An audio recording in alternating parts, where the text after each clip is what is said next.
اور ایک بات ہمیشہ یاد رکھنا کہ تمہارا عقیدہ یہ ہونا چاہیے کہ ان صلاتی و نسکی و محیایا و مماتی للہ رب العالمین، میری نماز، میرا روزہ، میری زکوٰۃ، میرا حج، میری قربانی، میری زندگی کا ہر عمل وہ صرف اور صرف اللہ کی رضا کے لیے ہے۔ لا شریک لہ وبذالک امرت، میں اس بات کا حکم دیا گیا ہوں کہ اس کے ساتھ کسی کو شریک نہیں کرنا، اپنے ہاتھ کے اندر کوئی تعویذ نہیں لٹکانا، اپنے گلے کے اندر کوئی تعویذ نہیں لٹکانا، جو چاہیے اپنے اللہ سے مانگنا، اور خدا کی قسم اللہ سب سے بڑا ہے اور اس کے رزق کے خزانوں کے اندر کمی نہیں ہے۔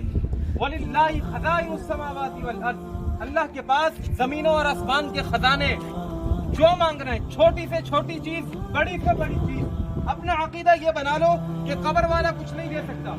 اپنا عقیدہ یہ بنا لو کہ قبر کے اوپر چادر چڑھائیں گے کوئی فائدہ نہیں ہوگا، کوئی بھی دھاگا باندھ لے، کسی پیر کے پاس چلے جائیں، کسی مزار کے اوپر چلے جائیں، کوئی فائدہ نہیں ہوگا۔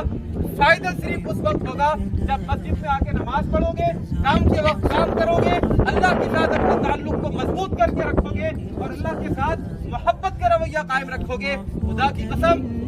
تم اپنی دنیاوی زندگی کے اندر بھی کامیاب ہو جاؤ گے اور آخرت کی زندگی کے اندر بھی کامیاب ہو جاؤ گے۔ خوش رہو، سلامت رہو، آباد رہو، ہم تمہارے خادم اور نوکر انشاءاللہ۔ جب تک زندگی رہی، جب تک اس جان کے اندر خون دوڑ رہا ہے، ہم آپ کی خدمت کے لیے یہاں پر آتے رہیں گے انشاءاللہ۔